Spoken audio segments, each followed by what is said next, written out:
appeared in homes across America. Double and redouble his powers. 32. 6 times more powerful than 3DO. Alright, baby. 40 times more than Super NES. Hey, yo! There is no 32-bit Super NES. Are we gonna see the games or what? Show me! Increase the power of the unit 40 times.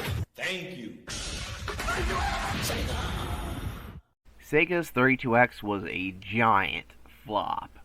It was an ill-conceived console, basically. They were working on, like, what if we have a Genesis that's 32-bit, and we call it the Neptune? Well, what if we make that an add-on? And at the same time, oh yeah, here in Japan we're working on a 32-bit console called the Sega Saturn that did 3D, so it was like basically made the 32X irrelevant. Sega in 1994 made some of the worst decisions ever, including the one time when they were approached by Sony to help develop their new console they were working on that Sega could have got free dibs on. And then someone at Sega of Japan's like, Sony doesn't know how to make game consoles. They ended up eating their ass when PlayStation 1 eventually came out and eventually killed Sega. But yeah, the 32X was a giant, massive commercial flop because we already had an add-on for the Sega CD, as with the Genesis with the Sega CD. And then 32X had some power supply, got connected, it took a while, and it was kind of impressive. It came out with very little games, and only one Sonic game without Sonic. Sonic Crackers, or Sonic Studium, I'm not joking, it was called Studium in the tagline, was a basically tech demo for the 32X at least. Developers used a Sonic engine, but this time, Sonic and Tails were connected by Ring. And I have no idea why they did this. I don't really know, there's not much development notes on either of the games, to be honest. So I'm just going to go spitball it here. My idea is that for multiplayer, because the second player would always fall behind the first player, this would force them to be playing together in an area, which would be fine, but, you know, not many people played these two games anyway. For some reason, they decided that Sonic and Tails, yeah, they suck. We're going to get rid of them entirely when they finalize the game into a game known as Chaotix, or translated to Knuckles Chaotix in the West. Yeah, for some reason the game has two names. They guess Knuckles had more marquee value than just Chaotix.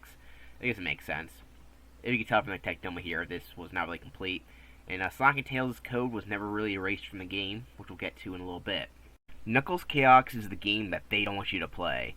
You've heard that saying before, right? They don't want you to see this. Well, no, not joking. Sega does not want you to play this game because they never released off its original console, the 32X, which is not the easiest console to get your hands on nowadays. At one point it was, since someone wanted the console and it was sold for dirt cheap, but since it became a collector's item and there's not a lot of them out there, it kind of became more expensive. And that is where we're at with Knuckles Chaotix. There's a lot to talk about with this game, so let's talk about one of the main things about the game. The characters. Knuckles Chaotix decided, like, we're not going to have 2 characters or even 3 characters. We're going to have, like, 6, 7, I don't even know how many they are. There's a lot of characters introduced, so let's talk about each and every one in immense detail. Game stars are Echidna Knuckles, who is back. According to the biography in the manual, Guardian Master Emerald, Pillar, what is that? I don't know what that just says Pillar there. On the legendary floating island, he feels more than a bit responsible for this commotion. We'll get to that when we talk about the story, what the commotion is. I don't know why Pillar's in the parentheses or what that has to do with anything. Our next character is Espio the Chameleon. He actually has no background development on him, so it's a shame. I do know who created him, that being Takamuro Miike and Nobuhiko Honda. Those were the two who created him. Espio is a chameleon, obviously. He's a purple one. However, in-game, he changes to different colors because, you know, chameleons can change color in real life. He has the ability to cling to walls in this game. And his biography in this game, he doesn't have a lot to go on. He's one of the only characters created specifically for this game, actually, since the other two main Chaotix members, well, and third one, we'll get to, there's a lot of members in this game, but he's the only one that was really made simply for this game, unless counting the Eggman robots we'll get to. His biography anyway says, he's a single-minded and wise person with a strong sense of justice. He's very interested in the legendary civilization and decides to visit the island to investigate its relationship with the floating island. For this reason, he's actively envious of Knuckles. What does that even mean? Why is he envious of Knuckles? Who knows? Anyway, in later games, Espio was given a ninja persona, which is more interesting than whatever his sense of justice even is. Whatever.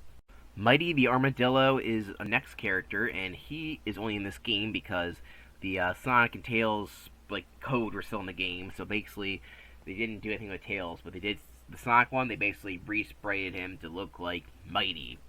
I have no idea why they didn't want Sonic in here. Like I said, I couldn't find really any background information on Knuckles Chaotix, unfortunately. Mighty, this is, as if you guys probably know, is his second appearance in video games. He first appeared in the a very elusive Sega Sonic the Hedgehog arcade game, and after this point, he would not return at all into games. A lot of comics at the time depicted him as main part of the Chaotix because, well, he was in this game. They didn't know he was just a thrown over, leftover character, but yeah, so he would have had a big appearance in both Fleetway and Archie comics because of him being part of the Chaotix group. The Chaotix group, despite only really appearing in this one game until Sonic Heroes, were big parts of the Sonic comics at the time. They thought, like, these characters, we gotta use them, and they did. Anyway, Mighty's biography says, a traveler finds worth in life by traveling to various places. When faced with a difficult situation, he shows great ability, but doesn't like being rough and is a calm person. He ends up on the island by chance and gets caught up in the commotion. Yeah, well, there's the commotion again. Mighty is basically just, like I said, he's basically copied and pasted from Sonic, though he does have the ability to wall jump. Basically, he kind of climbs up a wall and can do that pretty fast compared to the other characters. And that's about it for him. Our next character takes us all the way back to 1991, where this character, known as Vector the Crocodile, was originally going to be part of Sonic the Hedgehog 1 and part of Sonic's band. I guess they decided to bring that character back because they did. In between this and Sonic Knuckles Chaotix, Vector got a fedora look, I guess, with some tie. It looks kind of beat, to be honest. The character's design is actually finalized in 1992 here. As you can see, he doesn't have Sonic shoes anymore, and he has a Walkman here. He had like a headphone before, but this time he's a lot more streamlined and slimmed down. And this would eventually be used in Knuckles Chaotix as the character design. And of course, this design was created by Natsuo Oshima, who we already know is the character designer for Sonic himself. I would say that Vector's design is probably the most unique one because his crocodiles are a very unique animal because they're much bigger than the other animals you've seen, and his design is a lot more unique. In game, he actually kind of does, his ball forms kind of like a donut, which is pretty interesting. Plus, Spray has a lot of personality. We'll get to that when we get to the game. His biography says, an extremely cheerful and optimistic person. However, he actually has a strong sense of camaraderie than anyone else. That's kind of written wrong. Shouldn't say more than anyone else. Whatever. He has a strength and kindness to face any challenge. He believes in the existence of God. I forgot those in the manual. He believes in the existence of God. Apparently, there's Christianity in the Sonic world, or maybe who knows? It's just kind of vague. And comes to the island after hearing the news of an island of miracles. If you can guess, that aspect of the character does not get revisited at all. Sonic had a manga series a little bit. It was short-lived and had very limited repeal. It's actually kind of hard to find most of it, and I have no idea how it even was published. But during that time, he had a friend known as Charmy B, and he looked like this. This is a very odd design. He's green, he has pink hair, and yeah. Yeah, they took the design and basically overhauled it completely for the game, because I guess they decided to use this. This is not the first character to only appear here. Like I said, actually Vector appeared one time in this manga. Amy is actually one of the main characters in this manga, and like I said, it's 1992, and that basically took place before the her appearance. So a lot of Sonic characters that you probably didn't know appeared in this manga, and Charmy's the most notable one because he was kind of prevalent, and also the fact that he reappeared like much way before his appearance in Knuckles Chaotix. They decided to redesign his design completely, though. This new design was credited to, once again, Natsuo Oshima, who I don't have to establish anymore, because you probably should know him by now. And now his form is a Sonic version of a bee, basically.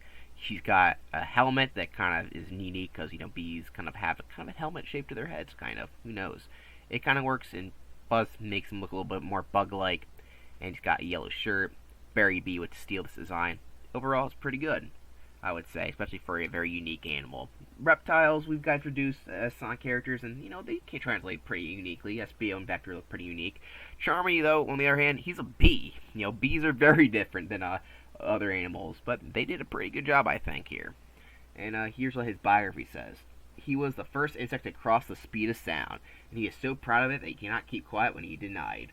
When he is denied. Well, okay, I can't even speak, apparently. What's more, he is quite moody and mature in his words and actions. Some proclaimed fastest insect in the world, including the island in search of new flowers. If you couldn't tell, all these personality traits would basically disappear from a lot of these characters. Charming being mysterious and moody. He's also a teenager in this game, believe it or not. Later, we got retcon in Sonic Heroes to be a child character, and that's how he is today. But I don't even think any of the comics had him as serious or mature anyway. All these biographies are really BS, if you ask me. The last of the sort of playable characters are Heavy and Bomb. And these guys are going to be chosen as partner characters unless you do the big level select code, which I recommend doing. And yeah, you can play as them if you do that. But overall, they're kind of obstacle characters, but at the same time, they're not. These characters are pretty interesting. They're created by Eggman, and they decide to go against him and help Knuckles, the first robot betrayers, if you will. But are they really betraying him? Because they will cause more of a nuisance for you than anything. Bomb will explode if he gets hit by you, and that makes you lose rings, so he kind of sucks. I've actually never had that happen in game.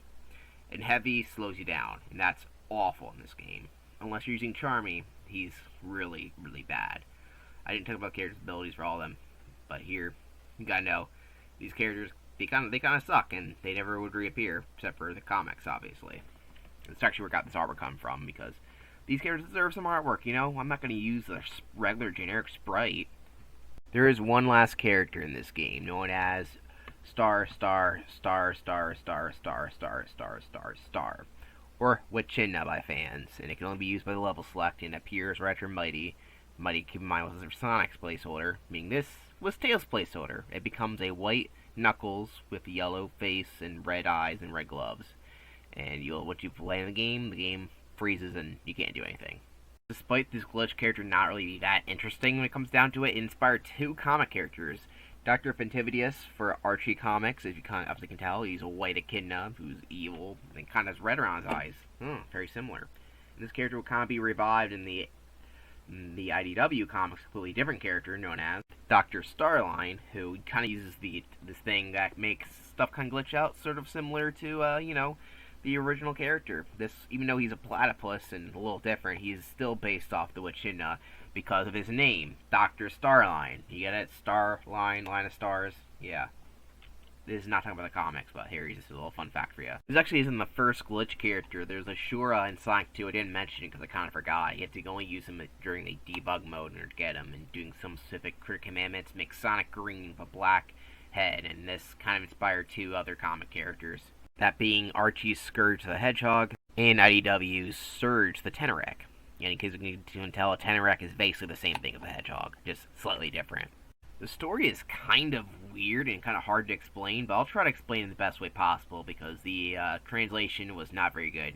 Anyway, so basically some islands have some weird activity on it.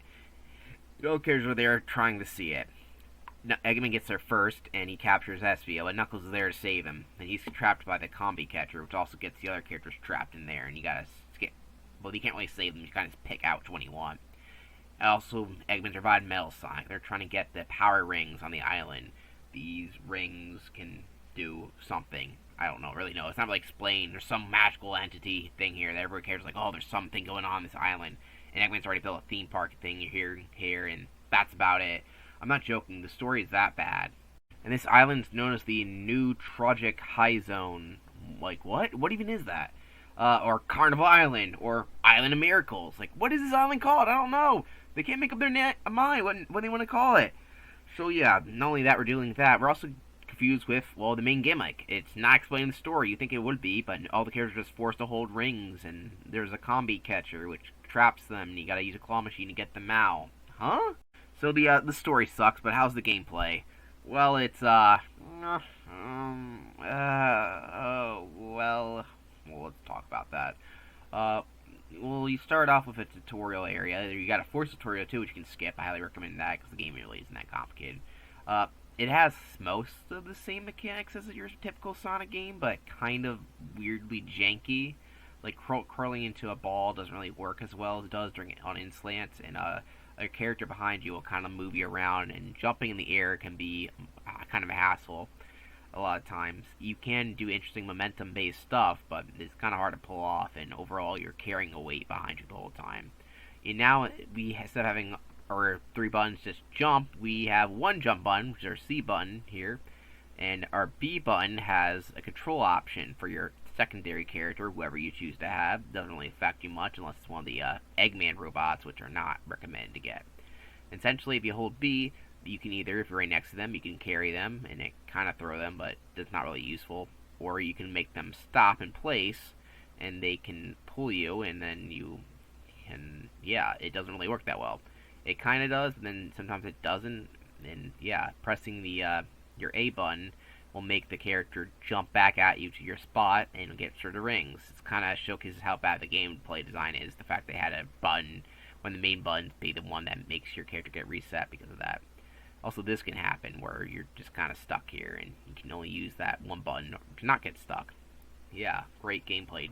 Overall, the gameplay in Knuckles Chaotix kind of sucks because this gameplay mechanic is just not that fun. And because of the gameplay mechanic being so kind of actually pretty limiting, all the stages are based around it. So instead of having unique stages, pretty much all the stages feel exactly the same, even though there is different types of stages. That doesn't mean I'm not going to talk about those stages, I just mean that each stage feels mostly the same because the mechanics don't really change much. They don't change a lot of the aspects of each stage because they're very limited what they can do, which is unfortunate. The gameplay, as you can probably tell, is not very fun, even though each character has their own unique ability, which we'll get to right now. Or you can even select a character or start with Knuckles and SBO. SBO, you can't play as him, so it doesn't really matter. Knuckles basically does all his moves that he can do in the Genesis games. He can run, he can glide, and he can climb up walls. That would be special, but the only thing that's really special about is his glide ability, and his glide ability feels really rough. He had a slow acceleration in Sonic 3, that's for sure, but here it's even more slow. In fact, everything has some weird slow momentum. Knuckles actually feels like one of the worst characters in the game, because his momentum build-up feels very janky. It's kind of hard to explain without playing the game, but his wall climbing is not very fast. It wasn't really fast in Sonic 3, but it feels slower. His glide feels really slow, and his run speed is awful. You're going to need to be spin dashing most of the time. But spin dash is not useful in this game because it can get messed up by your secondary character there, pulling you around. Kind of showcasing that the secondary character wasn't that great of an idea, huh? Was it, Sega, huh? The next character is Muddy the Armadillo, for control-wise, and he's the one I played most of the game as because I selected him, and then all of a sudden, I wasn't given the option to choose any other character. It's kind of a bad game design, actually. Yeah, I'm not sure, but after being in the tutorial area, you finally get to choose your character, and here's all the characters you can choose. I decided to choose Muddy since I was playing as Knuckles, and from what I've seen before, it looks like you can just swap your characters out all the time, but turns out you can't. Maybe because the mode I selected was wrong, because it didn't save at all. In fact, I used save states in order to save, just so I can not keep my progress. This isn't a short game. This game took me like 4 hours to complete, which is a lot compared to their classic Sonic games, and they were very grueling hours. So I just selected Mighty, and I ended up playing the game as Mighty. You can swap the character you have as player 2. Sometimes you get this item, but overall you're stuck with the character you have, which for the most part isn't too hard, since you can just press down as soon as you see the character you like. You don't have to worry about getting bomb or heavy. So I end up playing most of the game as Mighty with Vector as my partner. Anyway, what is Mighty's ability? Well, Mighty is basically Sonic. He basically controls like that Sonic.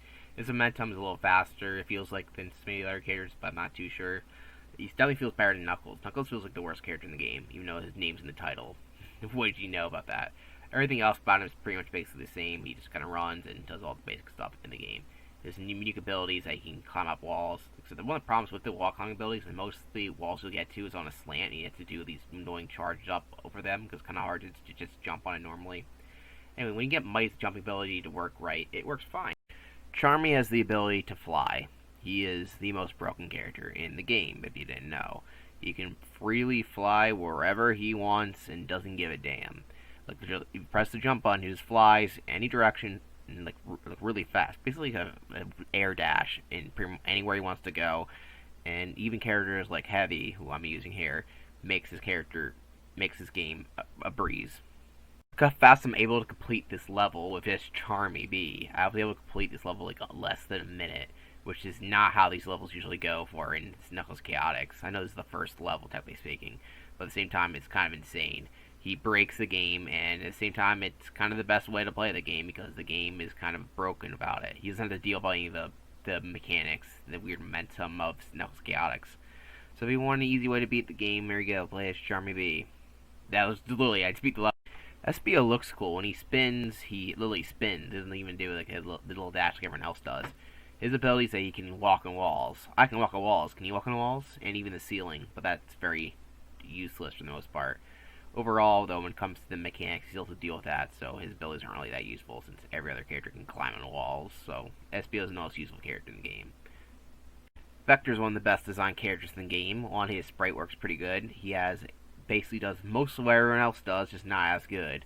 So he can climb on walls kind of slowly, and he has a slight air dash. You can only do it once in the air, like Charmer can do an infinite amount of them, but it's a very useful ability, especially in this game, when getting speed can be quite a hassle. Using the level select, you can also play as Bomb here, who you usually have to get you can only get a second partner. He kind of sucks. He doesn't explode when you play as him, but he basically just walks and he doesn't have any abilities, so he's not very useful. If you think he's bad, check out Heavy. He is heavy, and a game where you're mostly chained to another person that can make platforming quite annoying. Luckily, I didn't deal his slow ass for really any part of the game, but overall, he makes everything like a chore because he's so slow. Yeah, you want a character who's heavy and he can weigh you down. Hate this guy. The worst character is Wachina because I can't even play the game. He just crashes it. What the heck? Also, the time of day changes in their clock and background based off how many levels you played, so each level looks a little different slightly depending on each cycle. You can choose the cycle you want on the actual level select code, which I recommend doing automatically. You got a morning, day, sunset, and night. So we got 4 little options there. It's pretty neat. Before we jump into the actual game, we gotta talk about the special stages. Well, once you go to this clear sign, you have over 50 rings. A giant ring will appear, and whoever jumps in there gets to do these special stages. It says collect blue spear, but it's not the same as blue sphere. Well, you do collect blue spears, but it is a completely different thing. We're in this 3D world where we reach to these sides of these platforms we can go on, and it changes the world perspective. We gotta collect all the not blue spears the level wants you until we get to the finish line, and it's actually a pretty good special stage. In fact, I'd say this special stage is better designed than the rest of the game, actually. It's a shame that one of the best special stages in the game that isn't that good. It also doesn't really unlock anything special either, unfortunately. I did all of them, too, because I actually liked playing them, which says a lot, because I didn't really like playing the main game. Each of them have unique level layouts and different obstacles, bumpers, or spikes you gotta watch out for. You do lose rings, though I haven't had any problem with that. If you don't have enough spears and get to the finish line, you gotta redo the level. But once you either get out the boundaries or lose all your rings, it ends. But overall, it's pretty easy. The layer ones do get a little more difficult and challenging. There will be more obstacles as well as just more spears you gotta collect. And because of that, they can be tricky, but I didn't have too much problem with these. Like I said, these are pretty well designed. At the end of each special stage, once you complete all the requirements, you get a Chaos Ring. There are 6 of them, and what do? They unlock a good ending, and yeah, they don't give you really anything. It's just kind of a waste of time, actually. The ending changes slightly, but it's really not that big of a deal anyway. This is where I describe the enemies, but there's actually surprisingly a lot of enemies in this game, and also at the same time, they aren't useful at all. In fact, you'll barely see enemies most of the time. You'll mostly be just fighting with the level design. Even the game designers knew not to put that many enemies in the game, and pretty much there are a couple, but they're not really noteworthy. One of them shot missiles at me one time. That was interesting. Overall, I don't feel like going over it. Mostly because, why am I covering enemies that you're never going to see in the game? Like, you'll see a couple enemies, but if you see the footage here, most of the gameplay is this, getting up the walls with your character and trying to figure out, like, okay, you gotta run all the way over here, then, oh wait, I did that wrong. Oh, yeah, that's lovely. After a kind of a long tutorial area, you finally can select your character, which you're given the option of 5 different characters. I went with Mighty, because I kind of like his design, and I thought I was able to swap his characters out, but I wasn't able to. I recommend playing the game as Charmy, even though he's broken, because the game can get drowning. You can drool on. And well, your first thing you gotta do is use the combi catcher. And this basically allows you to select a character. Vector's in the middle, so I immediately selected him. Then if you move around, you can select other characters. There's an option to select these again if you get one of the minigame power-ups for it, but it's kind of hard to do so. And yeah, that's pretty much it. The rest of the characters can go screw themselves, I guess, because most of the game I was playing with Mighty and Vector until I swapped them out, was able to swap them out for SBO. Anyway, to select the level, we got this little thing. You gotta hit it, and then it will select a level for you. There is 5 levels with each 5 acts, and they play randomly based on what gets hit there, which is kind of a weird way of doing it. It's honestly kind of annoying. But in case you're wondering, the needle nose enemy reappears, as well as these other amazing enemies, like Ambush, Beatel, Blitz, Bomber Barrier, or Boom, Bush Bubble, Cattle Lurcher, Dribbler, Floatsome, Gotcha, Gutbuster, Hoverby Mick 2, Lifter, Marina Madness Badnik 1, Marina Madness Badnik 2, Motorspike, Piranha, Pop Tank, Ringleader, Spike Tower, TikTok, Trislid, and Trundle. Overall, you'll barely see any of these enemies, so that's why I don't have the urge to explain them. Overall, the gameplay, despite the video quality, because you do the link rendering 3-hour videos out, is pretty good actually. 32X has a lot of colors, and the game is very colorful, so it's a pleasant game to look at. Play for wise, not so much. Plus, we got pretty cool some 3D pseudo 3D effects, which are pretty neat to see. It's not really that impressive musically speaking. Most of the songs are kind of just They're not bad, but they're not too great. Most of the music is coming from the Sega Genesis sound chip anyway. So while the graphics might have been upgraded from 32X, the sound chip is not. 32X was not that great of a console and really should not have been made in the first place. But hey, what am I going to say? After spending 3 hours in this game, you think I have a lot more to say about it. I do, but it's so hard to actually find the exact footage I want to find. I like to use my own footage, as you can probably see what you're looking at now. Only I have to use other people's footage when I have to, basically. But for this game, is kind of annoying. It goes, okay, gotta talk about a level. Well, the level I played segmentedly because of the way you have to choose the levels. So, I don't know, I gotta find, supposed to like talk about the boss fight in that level. Then I gotta find that boss fight in my 3-hour long video. Usually it's not too hard. I can just go through, okay, this is that level. It's chronological, but this, because the game's weird decision of making it a slot machine, makes it kind of hard to talk about pretty much anything in the game. Also to say that most levels feel pretty much the same. Very limited enemies, trying to get up the level most of the time, because that's mostly what you're doing, is getting up the level rather than actually doing any platforming really, because you really can't. There's no really much obstacles, just using the momentum of the weird physics to try to get yourself up. You can try spin dashing, and sometimes you'll easily do it, but a lot of times you'll have to hold on and make sure you got it just the way you want it, and then you can get up there. And then you can use some of the unique power-ups. Unfortunately, the power-ups are unique. They don't really do much for the game. There's the swap monitor that makes you swap playing as characters. Like I was playing as Buddy, now I'm playing as Vector. There is also stuff that makes your character either grow or shrink, but that's also kind of useless. There is a shield that basically does what the shields do. There's the blue ring, which is actually a pretty useful power-up. It's actually was brought back at Sonic Mania, where every time when you get hit, you basically keep all of your rings, which is pretty neat. So yeah. The shrink one is pretty useless, the grow one's pretty useless. There's also ones in the special stages that are kind of hard to find. There's special stages that aren't related to the actual main game, where you just, let me see if we can find the footage. Right, sometimes in the level you'll find a ring, sort of like Sonic 3, and this takes you to a unique special stage where you're kind of falling down and your rings are depleting. And there's a bunch of exit signs. These aren't very useful since they can just basically can give you rings, which you might like that, but there's actually a lot of rings. It's actually pretty easy to get 50 rings. As long as you need 50 rings, it's a special stage. Special stage only unlocks the good ending. So overall, this thing is not very useful.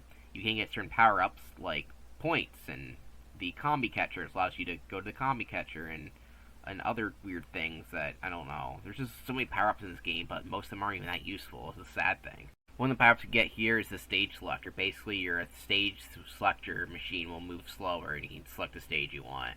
It's not really that special. The less stage options occur once you beat a stage. For example, I beat one of the stages, and now that's exit out of the thing here. And that's pretty neat. It means we get less stages to play, but that means we didn't get a certain stage, we'll be playing a lot more of that stage.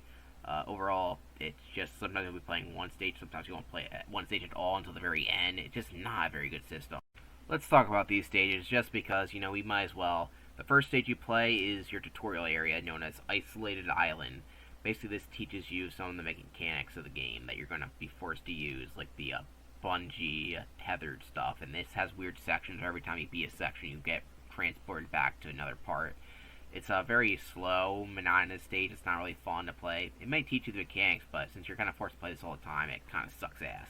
There's Techno Tower, which is a Techno Tower, yeah. That's basically what it is. And this stage has pretty much all everything the other stages have.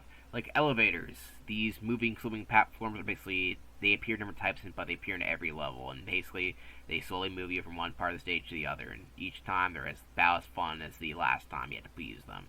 So nothing too special there. I'm actually going to talk about the boss fights all at once for this part of the game, because it's, like I said, finding the exact one for each level, going for my 4-hour long footage, is not very fun. and I think it'll just be easier to talk about them than just in the order I did them. But first we'll keep talking about the stages. Like I said, Techno Tower just has springs, and you're kind of just going up. There isn't much to say about each of these stages, but we'll make this short then. Botanic Base is supposed to be the main early stage level, but since the levels are selected randomly, it doesn't really matter that much. It works basically the same as the other ones, except it's pretty easy, and it feels more like a regular Sonic level for the most part. It still has a lot of the bullshit mechanics Sonic Knuckles Chaotix has, where overall there's not a whole lot of damage going through here. Amazing Arena is easily the worst level in the entire game. It has a gimmick of actually having to find weird stuff in order to lay it up. Basically, the rest of the level is dark, and then you gotta find this thing, and then it lights it up.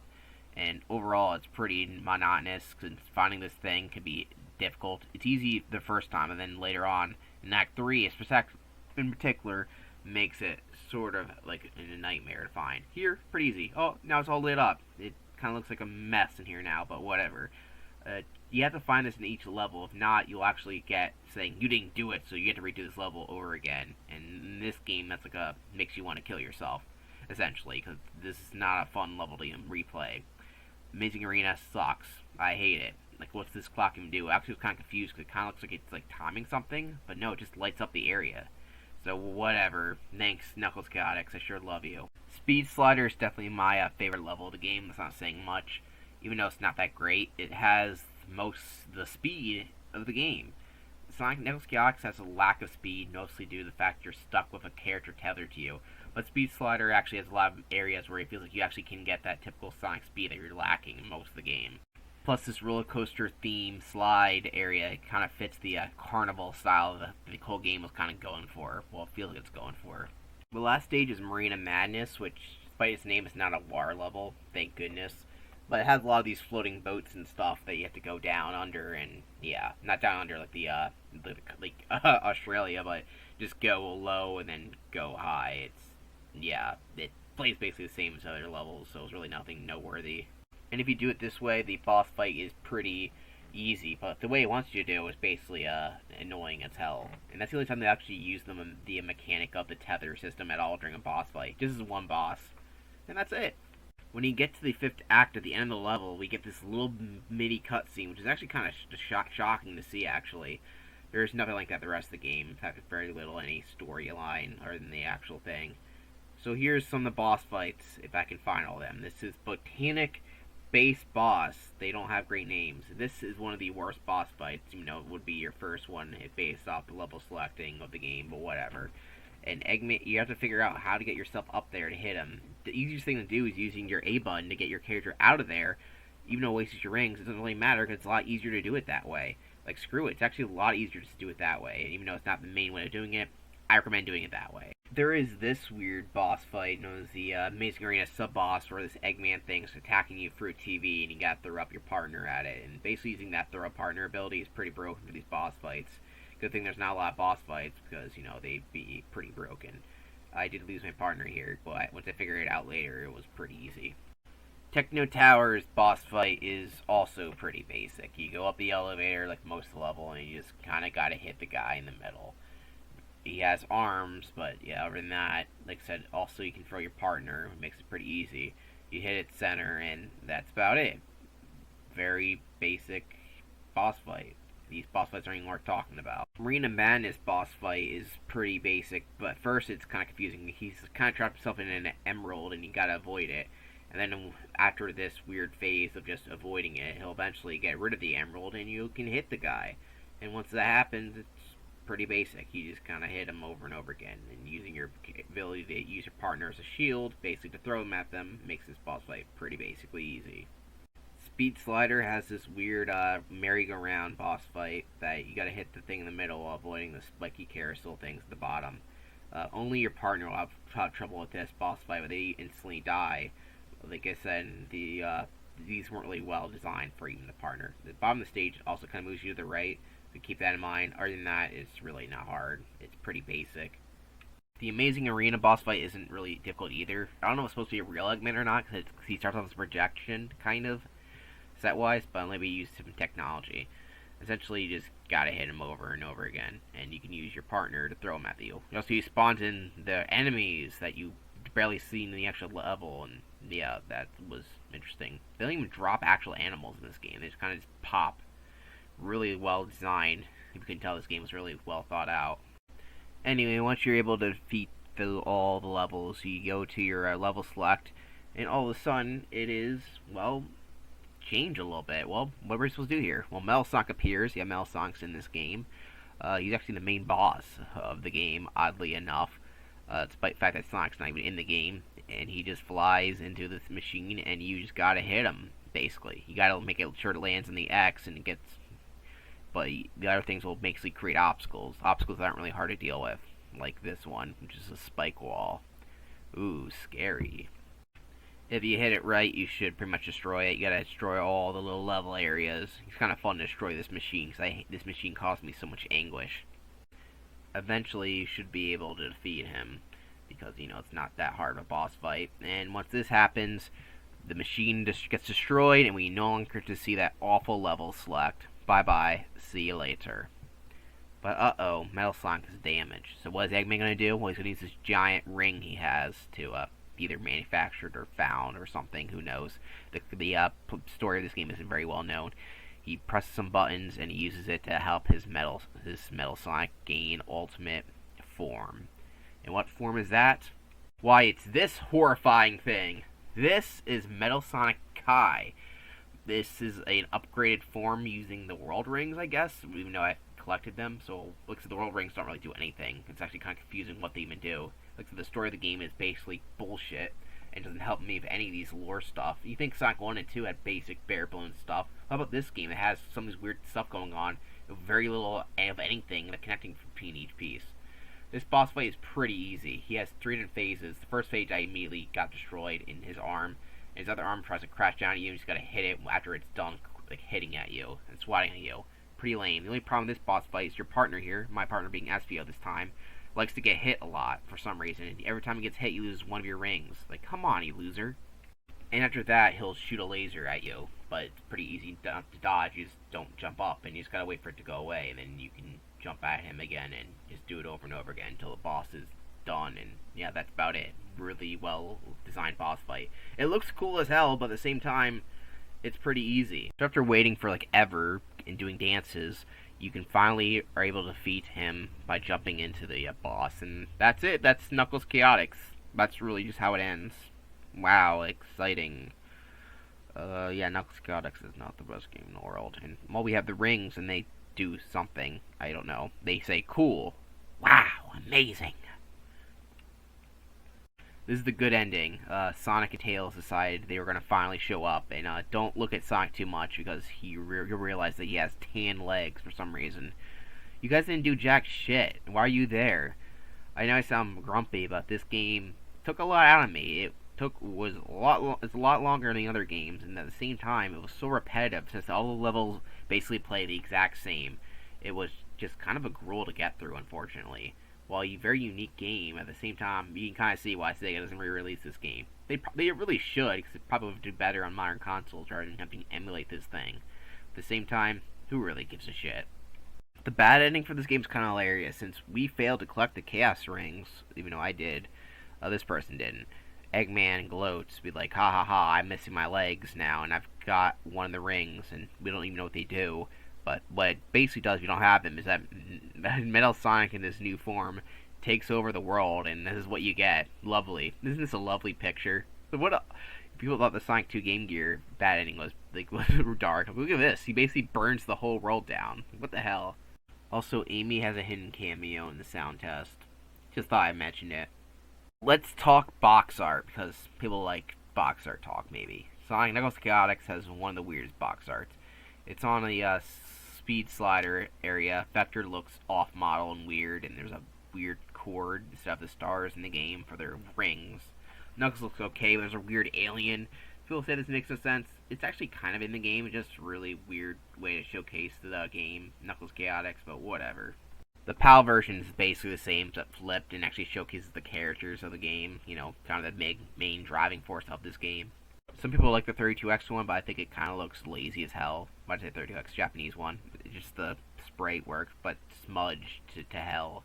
It showcases the characters you can play as, but at the same time it's smudged As you could probably tell, the title is Chaotix instead of Knuckles Chaotix. I think I mentioned that.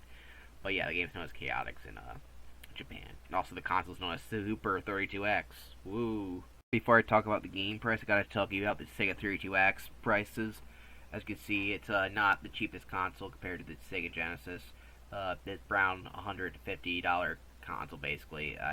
From what I've seen, you know, it's just 120 here, but it's gone down a little bit. But you will, it's hard to find this thing. Let's just say that it's not the best console in the world. So you basically going to have to buy this. If you want to play it legitly, or you can emulate it like I did. It's up to you. The game itself is about the same price as the console it came on, $125. It's pretty insane. But keep in mind, Knuckles Chaotix was on a console that not many people had, and it didn't even come with the console. It came out a little bit later. You had to buy it separately. It wasn't like, oh, here it comes with this. They came with like a Star Wars game, and Doom, or some of the sell-in things for the 32X. Overall, not the best thing ever. Never been re-released. I think it really should, just because I feel like it could really help. But at the same time, who cares about Knuckles Chaotix at the end of the day?